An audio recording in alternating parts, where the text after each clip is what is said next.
Welcome back to the show, everybody. Happy Friday. We got a lot to go over today. First of all, NFTs, non-fungible tokens. I really believe they're going to change the world as we know it. Don't believe that. It's still true. Bitcoin. What will happen after regulation? For that matter, what's going to happen to cryptos after regulation from not only the court decision from the SEC lawsuit with Ripple, but what's going to happen when we see Gary Gensler come in? I think we need to dig a little deeper about how Gary Gensler feels about this cryptocurrency space. PayPal lets the cat out of the bag. We're going to get into that. And Ripple Stewart Alderati files an answer to the SEC's amended complaint. Oh my. Oh my, what is this judge going to do? And Ripple's private fork, could it be Polysign? Let's roll that beautiful intro. This is Digital Perspectives with Brad Kimes. Subscribe for new content notifications. Now, here's Brad Kimes. Come on in. Welcome back to the show, everybody. I want to remind you right now of March Madness with non-fungible tokens with unstoppable domains. And there's a lot of other supporting news that we're getting ready to talk about with non-fungible tokens as well. By the way, as an example, this is the first time in history you can buy these non-fungible tokens. They are going to be every week releasing new waves and new round of availability to these non-fungible tokens. And this is remarkable. I have seen people scooping these up very quickly. And just as an example, I think I had Athletic Crypto I was looking at, it's $3,000 here. And I was looking as a comparison on the appraisal site for GoDaddy, because I believe unstoppable domains is like GoDaddy on steroids. And you look at the .com for Athletic.com, and its estimated value is worth more than $25,000, and it doesn't have the utility that .crypto does at $3,000. Now that's been sold, so we gotta wonder what that's going to repost as, right? Very interesting, and make sure you check it out. There's a link in the description box and the comment section. Now look, here is an example of what's happening with non-fungible tokens.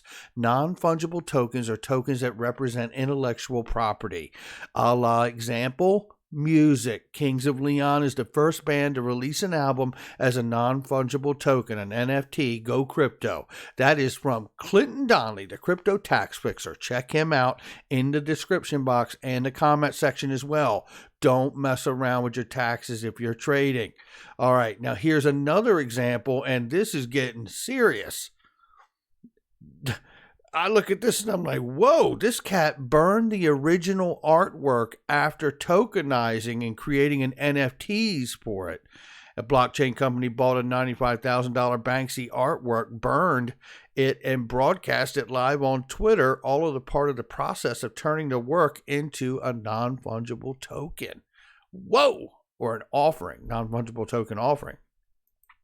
Let's just take a look at the market really quickly. We're at $1.4 trillion for a cryptocurrency market cap, and that's impressive. Bitcoin in at 47,000 right now, Ethereum in at 1,400 plus, and we see number 7 spot, courtesy of dereliction of duty of the SEC, XRP is ringing in at 46 cents. We're up 6.80% on the 7-day and 2.42% on the 24-hour. Let's look at the ranging right now. So from overnight till now, we've been ranging between 44 and 49 cents. Remember, that 47 cent mark, it was up above it yesterday for a while and it held there, but it's pulled back overnight. Excuse me, we will keep an eye on it, but nevertheless, we need to get over that 47 cent mark to start talking about the $1.25 price calls that people have made, and the $10 to $13 range in the next several weeks or coming months here. If we're going to see that, we've got to first see us clearly get XRP above that 47 cent range and really show that that is support and no longer resistance. We will keep an eye on it. Don't write these things off. There's a lot of catalyst out here in this market for what's going on with XRP, and we're going to talk about a few of those things in just a second. Right here, we see Bitcoin going to infinity, the moon, Mars. Eventually, it will be the world's currency, says Kraken CEO Jesse Powell. Man, is he bullish. Let me just give you the last part of this. Believers in Bitcoin see it's going to replace all of the world's currency. So that means basically whatever the market cap of the dollar is, the euro, all of that combined is what Bitcoin could be worth. I think, in the near term, people see it surpassing gold as a store of value. So, I think $1 million as a price target, within the next 10 years is very reasonable. Talking about $1 million price target within the next 10 years, and that Bitcoin could be a world's currency. Look, this obviously Jesse Powell is completely bullish, right?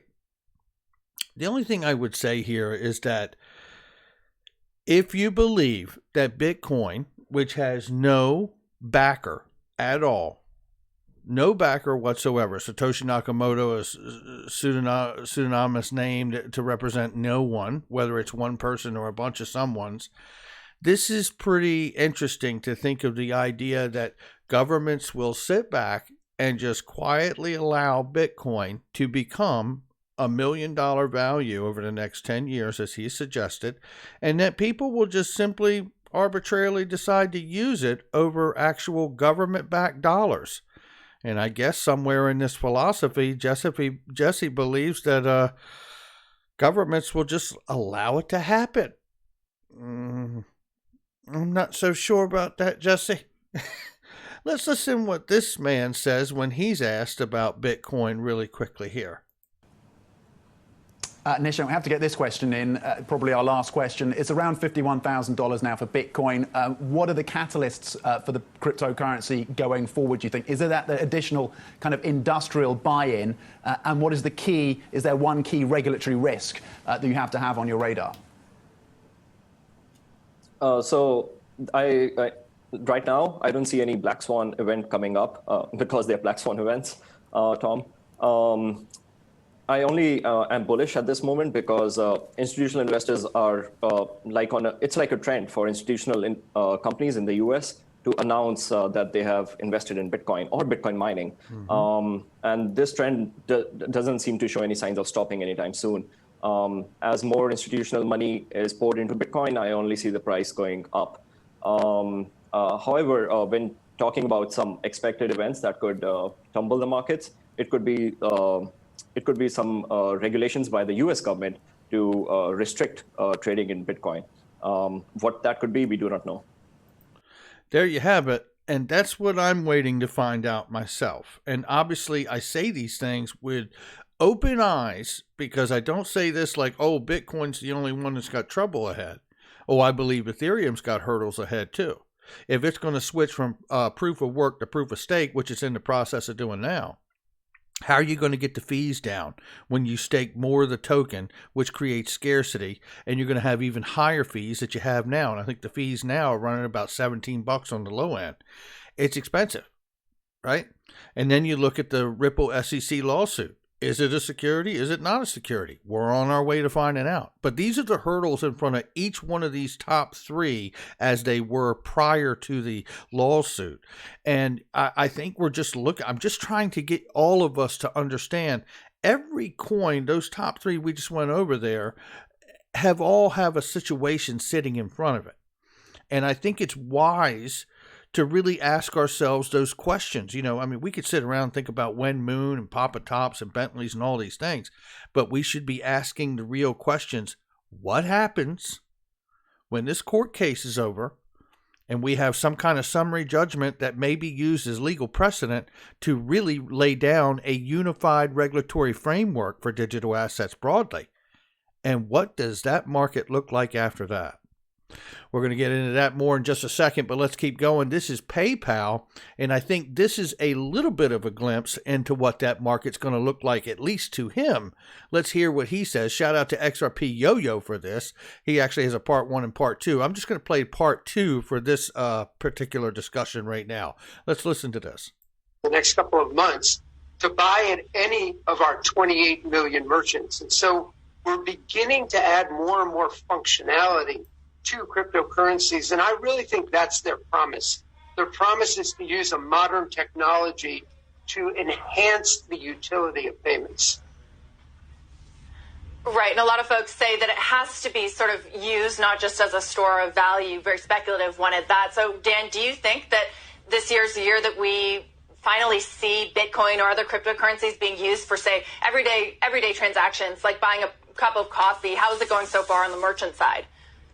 Yeah, well, there's obviously a tremendous demand, and we've seen that on our platform to buy and to hold and sometimes sell cryptocurrencies.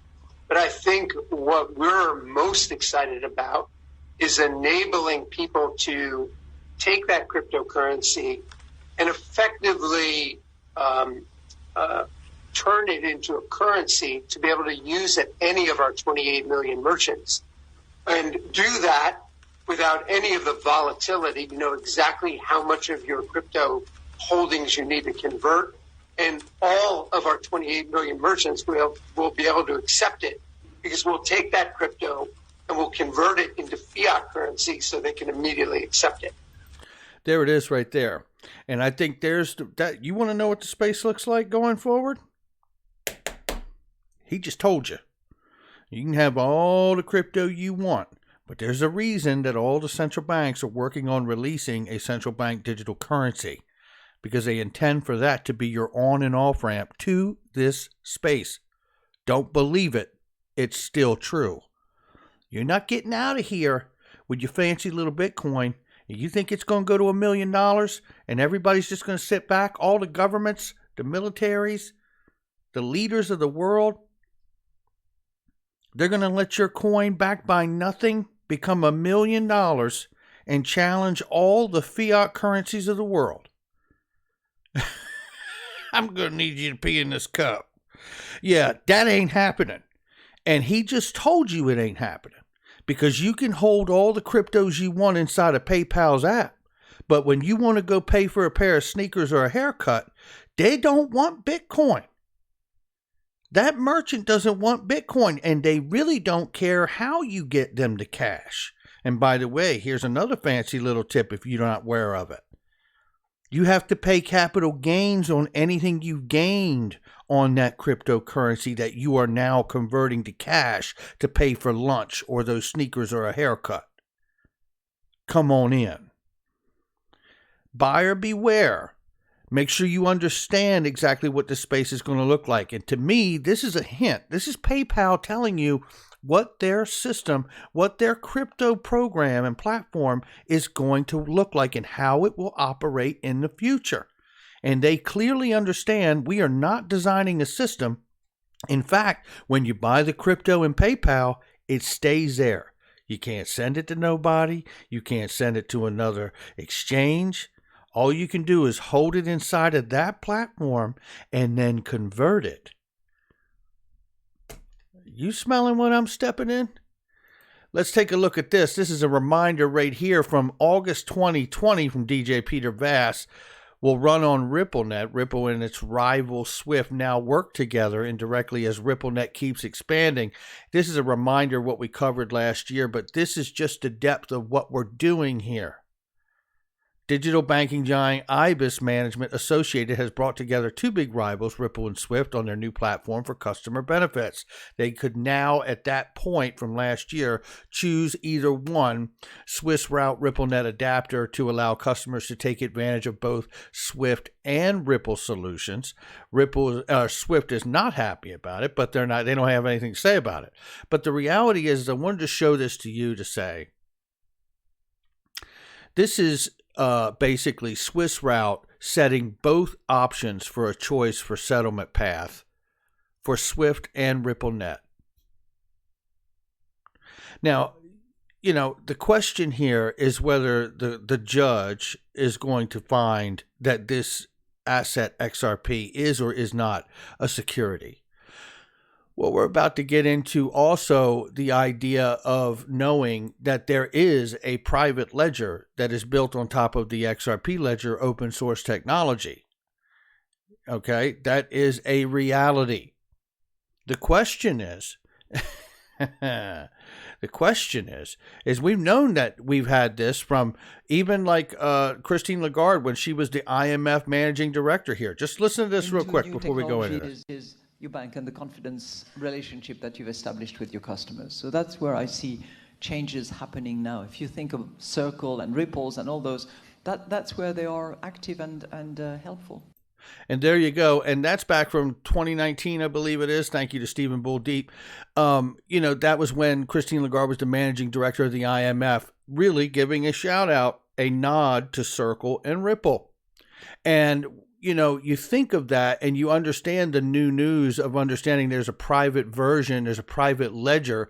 You understand that she is now the president of the European Central Bank that represents 19 countries.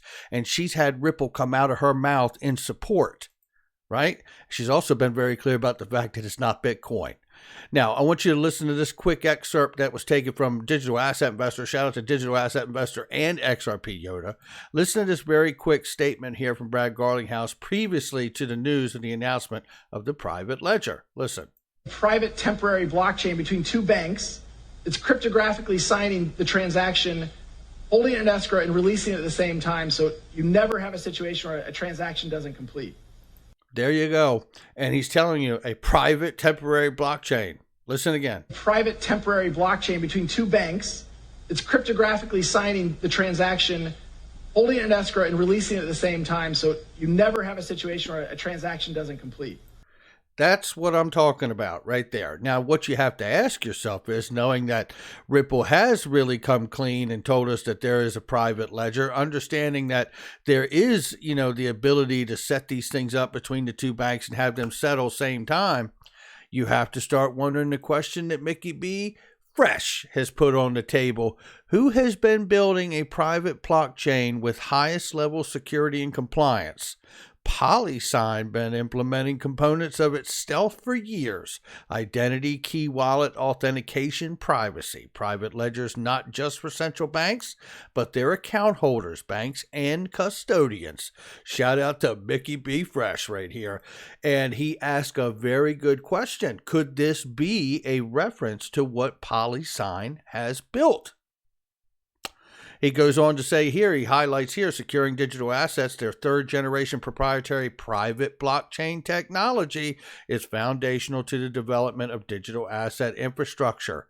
Here's another little slide here. Our mission at Polysign is to drive global use of digital assets by building best-in-class infrastructure that enables institutions to secure and transact digital assets across capital markets and payment sectors.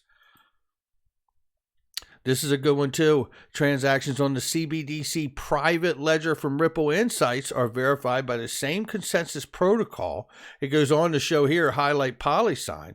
CBDC private ledger is also supported by RippleNet technologies to enable ultra-high throughput use cases such as micropayments. The CBDC private ledger meets even the highest of security standards for central banks, with each having complete sovereignty and ability to customize based on their own unique privacy and policy requirements. Now, this is interesting because I have talked about the idea and the understanding that and I believe XRP personally myself is a currency, and I know we have spent a lot of time on this channel discussing the possible outcome of a security designation, which I do believe is possible. I hope that we get a currency designation and they would just say, look, it's a convertible virtual currency. It's not actually comparable to a actual fiat currency, because I know the governments of the world are not going to approve something being equal, completely equal legal tender status to the fiat government dollars of the world. I just don't see that moment happening. So I do hope XRP gets a currency status, however, but the idea that it may be something other than that is certainly possible. We cannot take it off the table. However, let's go on with the idea of understanding that that private ledger could involve or be Polysign. And Polysign. It could be. So this is a response from Stuart Alderati. Today, Ripple filed our answer to the SEC's amended complaint. And I'm going to tell you right now, it is straight fire. I'm not going to go through all 100 pages, But I'm just going to give you a shot of this. He says, notably, with full transparency to the SEC, XRP was listed on 200 plus exchanges. Billions of dollars in XRP were bought, sold monthly. Many market makers had daily XRP transactions, and third-party products not developed by Ripple used XRP to do so. And he says here, we're looking forward to learning more about the SEC's meeting with major XRP market participants who asked for guidance but were never told that XRP transactions will be subject to federal securities laws. Oh my, that's where it gets messy, isn't it? And here's really where the strong part of it all is right here. The SEC filed the complaint 8 years after XRP was created, 5 years after the Department of Justice and FinCEN characterized XRP as a virtual currency, and after more than 2.5 years of investigation during which the SEC allowed defendants to continue to distribute XRP, allowed the XRP open market to grow, and allowed millions of market participants to rely on the free and efficient functioning of that market. Indeed, upon information and belief, the SEC had meetings with multiple other companies that traded or facilitated activity in XRP or that planned to do so in such meetings, including as recently as 2019. The SEC did not tell those companies that XRP was a security or that transactions in XRP would be subject to federal securities laws. Consequently, those companies proceeded to play significant roles in the development of the use cases for XRP and further contributed to the expanded uses of XRP as a virtual currency with full knowledge of the SEC. That's a toughie. I'm sorry, but that's a toughie for the SEC right there. I don't know how you get around that one, other than some kind of a settlement. I wouldn't want to have to defend that. That's a mess. The problem here is really understanding what Gary Gensler's role will play, because now it is up to a judge to decide these things. Or is it? I believe that the case is such a mess, highlighted specifically to the point that we just went over, that this will force the judge to say, as we have seen from Jeremy Hogan and even shared by opinions of myself, that it's such a mess. I really believe that we're going to see the judge force those parties to come up with a settlement, because the judge will put pressure and say, just as Jeremy Hogan's father had said, if you want me to do it, you're not going to like the outcome. So I suggest you guys go away, pick a team captain, and get this thing resolved and bring it back to me, and I'll figure out whether I sign off on it or not. I think that's what she's going to do if she hasn't already done it, because we know that Ripple and Chris Larson has already suggested that they are going to stay in San Francisco, and the threat of moving out of the country is now clearly off the table. This, to me, is another really very key sign that they are much further along in the negotiations, because that formally, that information was a threat and a tool for leverage of Ripple working in negotiations with the SEC, that they would pick up stakes and move out of the country regardless. And we know that we don't want to see that innovation leave this country. So let's listen again very quickly to this little front part of this. I think it's about 21 seconds or so. And let's talk about this very quickly. Live X-Current is the thing that they're using most right now, and that's just an alternative for Swift that doesn't even use their coin. So Hugo was asked about the token XRP and whether I think it's a non-compliant security. I've spoken publicly. Yes, I do think it's a non-compliant security. But this will not be resolved just by the Securities and Exchange Commission. It will be resolved by some courts, whether it's appellate courts or the Supreme Court. So what I believe is just that. It's a belief. Well, it may be just a belief, but this guy with that just a belief is now getting ready to be the head of the SEC. So you have to wonder where the SEC stance will be on this with Gary Gensler coming in. And believe me, I think Gary Gensler is going to lead in a very strong way that will be beneficial for the space overall. But that doesn't mean that we won't see massive changes in how these digital assets are dealt with. More to come on that, right? Here's another quick clip here from Gary Gensler, and I want you to hear what's said in here. Listen. Do you think we'll have a sovereign stable coin? So I think of this as U.S. dollars issues a cryptocurrency. So you earlier asked me about where I think the use cases come. I think there is a gap, a very significant economic gap in our current payment systems infrastructure and our current securities settlement and clearing infrastructures. And there's two gaps. They're not 24 hours a day, 7 days a week. Yeah. They just simply aren't. They could be technologically, but they're not. Central banks have not chosen to do that yet, and it might be in the 2020s they will, but we're not there. And they're doing it because I just showed you the private ledger that Ripple's running for the central banks. I also just showed you the article of Ripple being offered side by side by Swiss Route. Now these are advancements that have happened since this talk. This was obviously 2018 going into 2019. And neither are securities clearing and settlement. Secondly, they're not continuous, meaning that even when they're open, you usually, to change a ledger balance in a payment system or a ledger balance in a security system, and particularly when you have something cross ledgers, it's the end of the day, or it's 2 days later, or it's what we would call, from those of us who remember it from the 1980s, batch processing, once a day.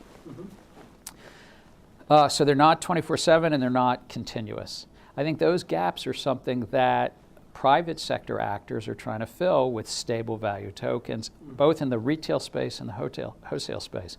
So whether it's a company here local to Boston, Circle has, along with Coinbase, they have the US dollar coin, or Paxos has one, and Gemini has one. I mean, there's a lot of private sector sort of offerings to address the retail space.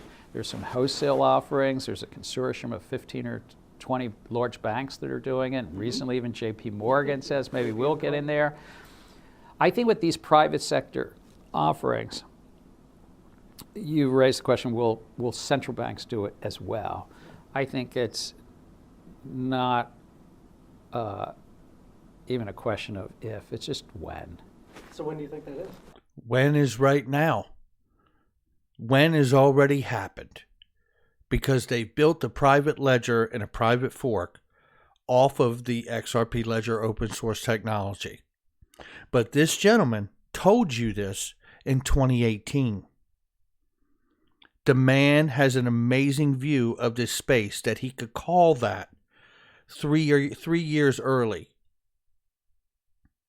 Now you have to ask yourself, with that kind of vision and that kind of understanding, and him talking about that there is a real fragmentation that could be between the use of central bank digital currency stablecoins and back-end settlement for clearinghouses and settlement process. We know, if you've been in this space and following XRP for any length of time, XRP is absolutely designed to be able to settle back-end for clearinghouses and settlement, as well as many other things, to the tune that private banks have picked the open source technology to build off of. What we don't know is what will come, and what does a digital asset space look like through Gary Gensler's eyes. A lot of these assets he has clearly mentioned, in his eyes, are centralized. So we have to understand what it means if he does come out and call a lot of these things securities, digital asset securities. What would it really mean, and what would they be a security of?